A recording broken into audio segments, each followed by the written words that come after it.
things on that scale. And Tyroy is the complete opposite. He's the guy that people are like almost sick of him winning. He was winning. How do you so solve a frequently. problem like Tyroy? Yeah. So this is actually Smash 4 anime personified between these two guys. And the theme song's written by Duck Duck Pony. Maybe I'm one excited. day. We'll have to ask him. All right, we're underway here at Town and City. These guys, I think they've actually gotten to the point where they'll go to Town and City almost every time because they know the games won't take as long for the two of them, and that's probably for the best. There are some character matchups and player matchups in this city where it's just like, all right, we don't need to strike. We know exactly how striking ends, so let's just go here. Yeah. And then here we are. Why waste time? Let's play the game. Oh, and you're right. This is best of 5. Oh. Yeah, we are Thanks, Warren. Yeah, we are top 6 best of 5 here at Ignition. This is not the first time we've done this. We did this last week as well. And I believe, I don't know if the bounty is still good. Last week there was a $5 bounty on Big Mac if anybody outside of the top 8 in seeding could defeat him. And I have no idea if that is still true or not. I'm willing to wager that Tyroy was a top 8 seed, so it won't be relevant in this match regardless, but that's Tyroy taking a beating right now at the outset of this game. Seems like a safe wager you just took. Tyroy trying to find a way in through these needles. Oh, okay, that dare was not safe. Probably not an intentional input there from Big Mac. But gonna wait out that up smash. Go for the back throw here, charge needles. Good true combo. Real safe. Yeah, Big Mac's got Bayonetta at that percent that she wants her at. She's just got to find the right read here. Oh, and Tyroy catching him. Oh, and catches him again. Almost looked like he was playing with his food. He could have just gone for the up air. Like, she's real light. I don't think that he meant to heel slide there, because like if that looked like a tech chase, but there are so many better ways to tech chase in that direction rather than heel slide. You saw that led to absolutely nothing. Yeah, Big Mac doing everything he can here just to try to... He needs the stock a lot more than Tyroy does, just based on the character match, but he's not going to get it. Now he's going to have to kill Bayonetta twice with no rage. Tyroy, though, all he needed was that down tilt to up air. That conversion works forever. It feels like a 70-80% kill confirm window. Nair going to break through. Yeah, if he can take the stock with something tricky, it doesn't have to be a confirm, then he'll be in great shape, but he's got to do it before Tyroy really gets moving, because he is a scary player to have to be on the defensive against. Back air. Ugh. Sparks flew. Lack of rage is not where you want to be. Well, you're going to eat a 20% from this jab. And the line, cute little follow-up there with the bullet arts. And now Tyroy is pressing just, it feels like he can press whatever button he wants. Dash attack, and like continue to just keep this chase on. I'm looking for the dare there too. Man, it just feels like Tyroy can do no wrong on this second stock right now. Yeah, getting 20% out of the jab combo, as, you know, Bayonettas do. And he's just running away with this game. Big Mac doesn't seem to have an answer. He can't really get in, and that's the problem with Sheik in the matchup. And even when he lands the up air, he falls out of the last hit. Oh, man. That's just painful to watch. Sometimes it's not your game. Like, not about your set. Like, this is best of 5, but sometimes you just got to acknowledge, like, you know what? These things happened, and let's move on. And when when Bayo falls out of an up air and you're down a stock and you're at 120%, you have a lot of work to do. And he's probably dead from that forward throw. Yep, that's a 2-stock. This is the Smash equivalent of playing Hearthstone, and you draw your patches turn 1, and you're like, I wanted this. I didn't want this in my hand. This is exactly what I didn't want. I'm going to go cry now. I was playing Hearthstone before I came here. Oh, yeah, I'm sure. If that's not completely evident. Yeah, you just got daggers stared into you. Production staff reminded you that nobody watching this cares about Hearthstone. That's an important distinction. As we go to Game 2 Smashville, this is not Town and City, and this is certainly not Hearthstone. More people on Twitch care about Hearthstone. Anyway. That may be true.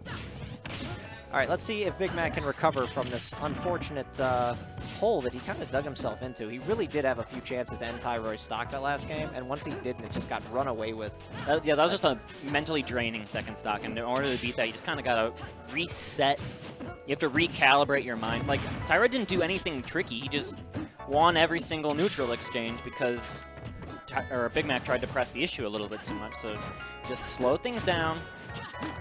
Change your timing just a little bit from what it was before, and it has to work better than the last time. You're hard-pressed to tell Big Mac, the most aggressive Sheik probably anywhere, to slow it down. He might actually speed it up. That might be his solution mentally, because that's what'll happen. If he gets himself on a roll, sometimes he just doesn't relinquish it for the whole set.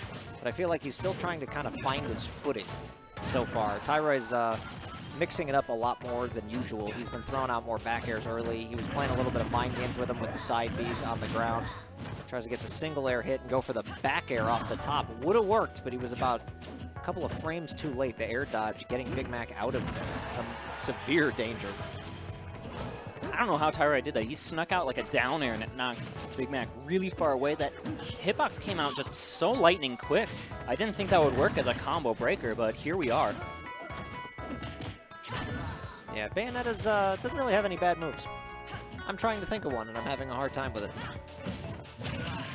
Yeah, you're about right. Whoa! Look at that go. That was such a sweet little confirm there, too. Like, Tyroy not even utilizing the crazy side B and witch twist Bayo combos, not even utilizing witch time necessarily. That was just up tilt into up air, and he's just been putting on damage with the neutral game.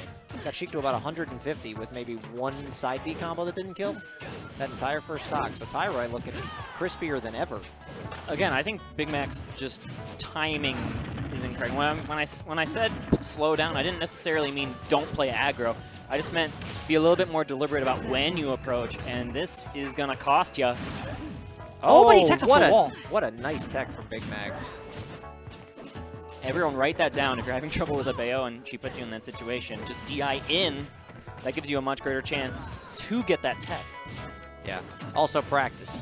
Lots and lots of practice, because a lot of people won't hit that tech. But it may not matter here, as Big Mac has now officially been lapped. He is down 1% in his stock. Now he's going to have to run it back from that point. It's going to be a tricky thing. Oh. All right, got him on the second try because, you know, Bayonetta gets to do that. So Tyroy is going to take a 2-game lead. That wasn't even like a fresh witch time. He had used that like 30 seconds ago. See, this is a rough one.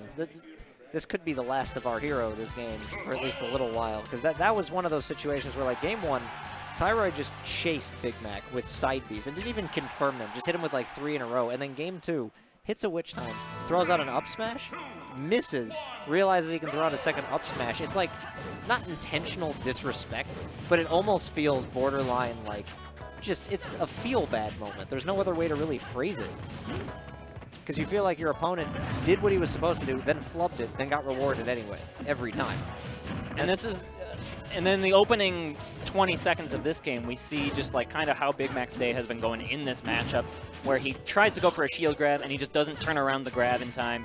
He just grabs the wrong way and then he eats a small punish for it. That's kind of that little interaction just describes how this entire set has really gone, where Big Mac like is trying to press the right buttons, but they're coming out the wrong times, or he's pressing the buttons at the right times, but they're just not quite the right buttons. Just something in his timing is a little bit off, kind of like a baseball hitter who's trying to swing at a fastball, but he thinks it's going to be like 2 miles per hour slower than what it actually is. Yeah, he is just a little off. I don't know if it's because it might be because he's not reading what Tyroy is going to do, and it might just be because he's got the wrong inputs. It's one or the other, but that's the way it goes. And to Tyroy's credit, he has pretty much read the majority of everything Big Mac has tried to do. There have not been any crazy combos, although that time, Tyroy flubbing another witch time. Unlike him, but it may not matter. Okay, it still may matter. With that said, here's Big Mac in this game. He's only 1% different from Tyroy until that back air landed. He is hanging in there. This is definitely a winnable stock, and then from there, the second stock would be winnable. Oh, Big Mac suiciding, and that, when you're down 2 games in a stock, not much you can do. Mentally, that's really hard to recover from. That was a nice bouncing fish, but not enough to kill. And there's that second one. You're talking about how he wants to go deep for those. Yeah, especially now. Now he's just going to start going for things because he knows he's way behind. The suicide can be frustrating. And look at that, he goes for the needles off the stage. They just turn around the wrong way somehow. And you just kind of got to shake your head a little bit when those little flubs happen. Uh-oh. Oh, is Tyroy going to end it? Very close. He had the single hit catch on the very furthest down in the left frame to even make that combo happen, which is a scary enough situation to be in. Bayo with max rage on top of that makes it even harder to deal with. Big Mac just falling further and further behind. He's got to pull out something crazier. At this point, it's a formality. Yeah, it might be 3 2-stocks in a row, if I'm not mistaken. But nope, that is Big Mac listening to me saying, shut up, Sturm. I got this. Yeah, he is not dead yet. That stock was the all-important stock, because now at least if he has Rage, he can utilize it if he can get some combos in on Tyroy. If he were to come all the way back, this would be the epitome of bringing a set back from the dead. The thing that makes it hard, though, is with Sheik, like, all your low percent B&Bs are just practiced without Rage. You got to kind of change the string up a little bit when you've got that Rage. So building up the percent can be a bit trickier sometimes. But Big Mac just trying to space out. He has stage control. This can lead to a lot. It can, and it might wind up leading to a stock the other way almost there. Bayonetta is, even when you do have stage control, Bayonetta is easily the hardest character to edgeguard. But Big Mac has been doing a pretty good job since we mentioned that this might be the end of the road. Even after that suicide, if he had played this way the entire set, this would be a very different story, as that forward throw not quite going to kill. Maybe one more of those would probably do it. So now Big Mac has to be aware of everything. He's got to be aware of which time and grab, and essentially guess right in a situation like this. And we were talking about how he kind of had trouble with his timing the whole set, so that would be a departure from the Big Mac we've seen so far. But okay, he's going to break through right now. Get that forward air. Put Bayo into the high corner. Oh, scary stuff. Sneaking by that dad kick. Big Mac doing everything he can just to maintain stage control, but that grab into down throw, not quite. Big Mac is going to die to that falling up air. He knows that that was just not the best he could play, and Tyroy looked kind of like an impenetrable fortress the first game. He had his own set of flubs in games 2 and 3, but it just was not enough. Both these guys, I think we've seen better from them, but Tyroy is going to take that set 3-0 over Big Mac to advance to winners finals against the winner of, I believe, Ned and Dan. Or I'm sorry, Ned and JJ.